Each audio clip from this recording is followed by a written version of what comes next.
Recycle ਇੱਕ ਸਧਾਰਨ ਜਿਹਾ ਸੰਕੇਤ ਹੈ ਜਿਸ ਨਾਲ ਤੁਹਾਡਾ ਜੀਵਨ ਅਤੇ ਦੂਜਿਆਂ ਦਾ ਬਚਾਅ ਹੋ ਸਕਦਾ ਹੈ। Red bath for throwing these papers off the floor. Nothing will happen goes through your head. You do not know the damage you are causing. If you think that not recycling causes for harm, you are wrong.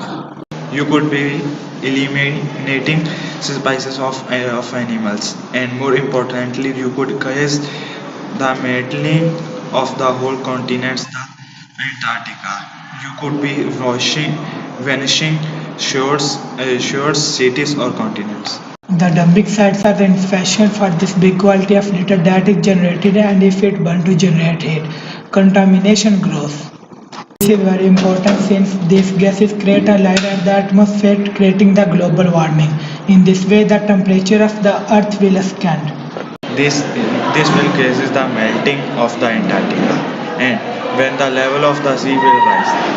Thousands of studies reporting on this disaster. If we don't not stop this, cities like Barcelona could end up like this. This is a prediction of Barcelona in the year 2050. The non-recycling and pollution have raised the water level 10 meters. This is a prediction. Barcelona in the year 2090, the level of the water has risen 30 meters. So every time you recycle, every time you throw garbage on the floor, think twice. You could save the future of your children with just one simple gesture. If you are going to litter me, recycle me.